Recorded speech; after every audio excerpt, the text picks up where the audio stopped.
Hey guys, it's your boy Tacho here, back for some more Fire Emblem Heroes. And today what we're going to be covering is the first of many Aether Raids guides that I'm about to drop. I'm currently working on some other ones, but we're just going to start things off by talking about the Aether Raids offense structures. I'm going to be giving you guys some tips and advice on which structures are going to be the most worthwhile to run, and what sort of applications you may find them to be best in. So let's just get started here. Okay, so our first structure is going to be the escape ladder. Now, the way this works is if you end up losing a fight, or if you choose to surrender, you can use one of your escape ladder uses, and it's just going to pretty much pretend like that fight never happened, and you will be restored any Aether that you spent to start that battle. Now, this is of course very good because Aether is a limited resource and it only recovers every day. Currently, the maximum you can get back each day is going to be 70 Aether. So, not enough to do a double fight, but enough to do one fight and some spare change. So, you're definitely going to want to maximize the way that you spend your Aether and make sure that you're not losing any fights. So, with the escape ladder, that's definitely going to help you out. When you fully upgrade it, it's going to allow you to use it 4 times per season. So that makes the escape ladder amazing as a structure you can build. And I would highly recommend, if you're just starting out in Aether Raids, this is probably going to be the first structure you want to go ahead and upgrade. Another nice thing about the escape ladder is that the foes cannot break it. So if they have a Catapult, or let's say they've got Duma lined up in the same row, that's not going to matter because the escape ladder is indestructible. And let's say you lost the unit, but you still have potential to win the battle. You could just go ahead and pop the escape ladder anyway, and anytime you lose units during a fight, that's also lowering the amount of lift you're going to gain when you win. So by using the escape ladder to surrender fights where you've lost a unit or two, you can end up maximizing your potential score for the end of the season. So it's also a very good structure when you use it that way, and you can use it to help you min-max your score a bit better. So that makes the escape ladder one of the most versatile and useful tools you can have. Alright, the next structure we're going to cover is the Bolt Tower. So the Bolt Tower is one of the better structures for sure on offense. When you fully upgrade it, it's going to cause 35 damage to all the foes in the enemy team that are located within 3 columns centered on it at the start of turn 3. So obviously that's very powerful. Being able to just do 35 damage immediately to the foes is going to weaken them and make it way easier for your units to get those 1-round KOs. This is very good for baiting, of course. Like, for example, if the opponent has a lunge trap team and they're using a unit like Brave Roy or Eliwood, and they've got Blazing Durandal and they've got lunge in the B slot, normally it's very hard to KO those units in one attack, which would effectively stop them from using lunge, and that's because they both have steady impact built into the weapon. But if you're hitting them with the Bolt Tower and they lose all that HP, when they come in to attack your unit that you choose to bait them with, you've got that much more of a chance of getting the KO on them when you bait. And of course, if you get that KO, you can just stop the lunge trap right in its tracks. So the Bolt Tower is great in situations like that, and it's also really good if you're just fighting a stally team with a ward cube setup, which tends to be quite common when whales use them, because they'll just stack a bunch of plus 10 armored units, and they all have ward armors, so it's pretty tough to break teams like that if you have lower merge levels, or you don't really have an offensive powerhouse that can just break through all of those units. The Bolt Tower is going to be really helpful in situations like that. So the Bolt Tower is definitely one of the better offensive structures you can go for. And next up, we've got the Catapult. So in my opinion, the Catapult is one of the more underrated offensive structures. So the way it works is it's going to break any of the foe's defensive structures that are within the same column as it at the start of turn 1. Now, there is, of course, a restriction on this. It doesn't work on ornaments, unfortunately. And also, the structures that are within range need to be at or below the level of your Catapult. But if you have all those conditions met, then the Catapult is very powerful. A lot of defense setups are going to use things like the Bright Shrine and the Dark Shrine, the Tactics Room, the Panic Manor, and the Healing Tower as well. And they're just going to put those structures in very hard to reach places where your units are not going to be able to break them normally. But if you can break them with the Catapult, you will be able to swing the tides of battle in your favor. And for example, breaking the opponent's Healing Tower is going to make them completely vulnerable to a lot of the things you can do to them. Like, for example, Duo Hector's Duo skill, or of course the Bolt Tower as we talked about before. So certain structures that you can break with the Catapult are going to make it that much easier for your team to get the win. And it's actually not that hard to figure out where you want to put the Catapult if you just take a second to think about the maps and all of the common setups that people like to run. They're usually going to put those certain structures behind a choke point or behind an unbreakable wall like the fortress or a wall tile that you may find in a map like Spring Breeze. So knowing that beforehand, you can really narrow down the locations where your Catapult is going to need to be placed to get the maximum effectiveness. So all that's real good. And next up, we're going to cover the Healing Tower. So when you fully upgrade the Healing Tower, at the start of each turn, it's going to recover 35 HP to your units that are within 3 rows and 5 columns centered on the Healing Tower. So because it has to be placed all the way at the bottom of the map, if your units are close to the starting point when they're baiting, like if the foes have a bunch of long-range units set up, like cavalry units with ranged weapons, you can just bait them close to the bottom of the map, and at the start of the next turn, after you bait all those enemies, you're going to recover your HP. So it's pretty nice for situations like that. It's also very nice against Duma, because his C-slot is going to cause 7 chip damage to all your units at the start of the turn, and Healing Tower is just going to completely negate all of that. And Duma, of course, is better when he's fighting foes that don't have full HP. So the Healing Tower is great in Astra and Anima Season to deal with Duma. And it's also great if you're testing the opponent's Bolt Trap, because the fully upgraded Bolt Trap is no joke. It does like 50 chip damage to all your units. So if you accidentally flip the Bolt Trap, you're going to want to have a way to offset the damage. And the Healing Tower is very nice for that. So up next, we've got the Tactics Room. Now, the Tactics Room is a little bit inconsistent because we don't know exactly where the opponents are going to be positioning their units when you enter a fight. It's all going to be random, and the Tactics Room can only affect units that are within the exact same column as it. So it's not always going to be clear where you should position your Tactics Room. But when the Tactics Room comes into play, it's a very handy tool to have. What it does is, any foes within the same column as it are going to be restricted to 1 range of movement if they are a ranged opponent, and if their HP is below the requirement. So fully upgraded, the Tactics Room is able to hit any opponents that are ranged with an HP of 65 or less. So that's pretty much going to be all of them. There's no ranged unit that has more than 65 health. And limiting the enemy's range to 1 at the start of the turn is going to be so helpful, especially if the opponent is trying to protect the choke point with highly ranged units, like the horses that have ranged weapons, or if they're trying to overlap ranges and have multiple of their units attack on the same spaces. So the Tactics Room is amazing for stopping setups like that and really throwing a wrench into the plans of the opponent's defense team. It's also really good against ranged dancers, because if you manage to hit them, they're only going to be able to move 1 space a turn, and that makes it that much harder for those dancing units to actually reach the other units on the team and get the dance off. So the Tactics Room can be a very helpful tool to have when it works, but it is a little bit inconsistent in where you want to place it. And next up, we've got the Shrines. So the Bright Shrine and the Dark Shrine. Now, I like the Shrines because they have no range limit on them.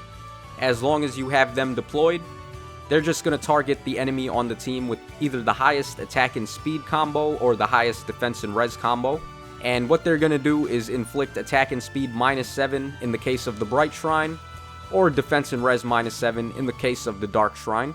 So it's a very powerful debuff, and it's also very easy to just place on a team and have them go to work. So you don't have to worry about the placement of these, and you don't have to worry about lining them up with anybody. So that's real helpful. And in the event that you're using a bait team, in your Aether Raids offense setup. The Bright Shrine is going to inflict attack and speed -7 on the foe with the highest attack and speed combo, and that's just going to make it that much easier for your units to bait them. So you can really use it to hinder the offensive pressure of the enemy team. And if they've got something like a ward cube set up with a bunch of high defense and res enemies, the Dark Shrine is going to help you lower the defenses of the foes, so it's not going to be as hard for you to bring them down. But of course, these shrines do have some downsides. If the opponent is using a rally trap or a restore trap on the team, then they can pretty much nullify the effects of the Bright and Dark Shrines. All they would have to do is use restore on the unit that gets debuffed, or if the target unit has a rally skill and they go ahead and use that rally and get danced, then all of the debuffs are going to be nullified. So the shrines do have some inconsistencies when you run them on AR offense, but they are still pretty strong, and because they have no range limit, that does give them an edge over your other debuffing options. And next up, we've got the schools. So there is a school for each movement type. We have the infantry school, the flyer school, the armor school, and the cavalry school.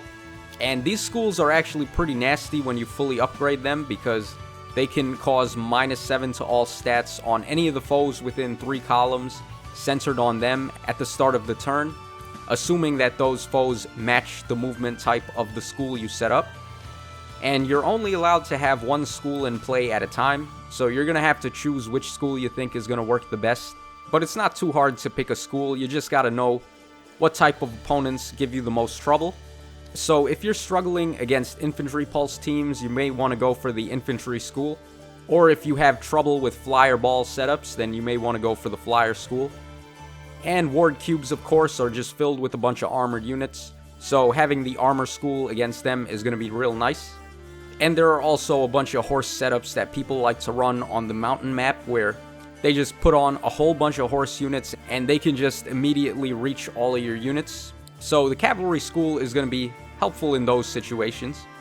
So because the schools have such a wide radius of effect, and they cause such a nasty debuff of -7 to all stats, when you fully upgrade the schools, they can actually be a very powerful asset to have.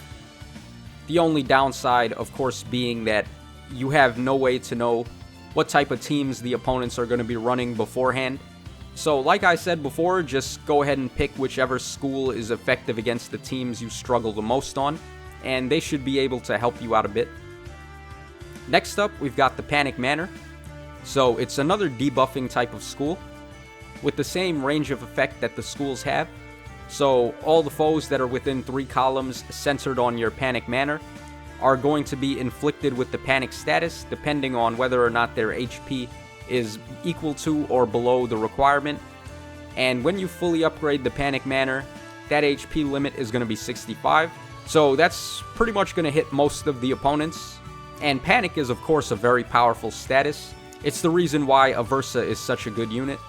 And in the event that the opponents are running a lot of buff skills, the Panic Manor is really going to hurt their strategy and make it easier for your units to take out the opponents. The unfortunate thing about the Panic Manor, though, is that, like we said with the Bright Shrine and the Dark Shrine, if the foes have rally traps or if they have restore on the team, they can sort of bypass the negative effects of Panic. And there's also no guarantee that the enemies are going to be using buff skills on the team. Because Aversa was so common, people wisened up to that and they stopped running hard buff skills and started going with ward cubes and gold cubes instead for the drive effects. And in the case of Legendary Azura, all you gotta do is give her the Torrent Dance or the Earth Dance seal, and when she dances on an ally, they will be granted a second action, and they're also going to get +5 to all stats. So Legendary Azura is another way to bypass the Panic Manor. So unfortunately, the Panic Manor isn't really the most consistent tool to have. And our final structure is going to be Duo's Indulgence. So the way this one works is if you've got units on the team with Duo skills, whichever Duo skill you use first between the first and 6 turns, you're going to be able to use it for a second time, and you're only allowed to use the Duo skill once per turn. But Duo skills are of course super powerful in Aether Raids, and being able to use them multiple times in a fight is going to be so helpful for you. We've got units like Halloween Hector that can just cause minus 20 HP to the foes, or Spring Idun, who can nullify the opponent's effective against dragon and armor bonuses, which is very good if you're baiting with the dragon type units. So duo skills are very powerful in Aether Raids, but unfortunately all of the duo units have been seasonal units so far, and they're all 5-star exclusive, with the exception of Ephraim and Leon. So unless you're a whale, or unless you hoarded orbs for a long time to go ahead and grab one of those duo units, it's unlikely that you're actually going to have a duo unit. And in fact, you could have even hoarded orbs for a long time and still got shafted on a banner, and not ended up walking away with any duo units at all. So the greatest power of the duo's Indulgence is also the greatest weakness, where it all just depends on your luck and whether or not you've got the duo units to abuse. But if you do have them, then this is actually a very powerful structure that you can use, and duo skills can turn the tides of battle instantly in your favor. There's also really no way to combat this structure. They do have the duo's Hindrance Tower for defense, but it's very inconsistent because the defense team also needs to have a duo hero on the team. And ideally, you don't really want to use duo heroes on a defense setup because they don't use the duo skills themselves. So duo's Indulgence is pretty much uncontested, and it's very likely that the opponents are just going to have no way to deal with it. So very good stuff. And just for a quick recap, these are going to be my suggested structures for offense. So of course we've got the escape ladder. It's the most consistent and useful of all the offensive structures. The bolt tower comes in next because it's also very versatile and it's going to help you out in all the situations. Followed by the catapult, the healing tower, and finally the tactics school. Now, alternatively, if you do have good duo units, then duo's Indulgence could replace the tactics room as the final option. But for most people, if they don't have a duo unit, or if they just choose not to use the duo units on their team, the tactics room is going to be a little bit more helpful, of course. Also, another thing to consider is the fact that you don't even have to run too many offensive structures on your team. For example, there is one setup on the mountain map where people like to run a whole bunch of ranged cavalry units, and they will be able to reach your entire team at the start of a fight. So what you can do to combat that is just not run that many offensive structures, and that's going to leave more spaces and more room for your team to maneuver. So in the case that you're fighting that particular team setup, you can just hide all your units at the bottom of the map, and they're not going to be in range of those cavalry units. So likewise, just as it's helpful to have all of these offensive structures, it can also be helpful to not run too many of them at once.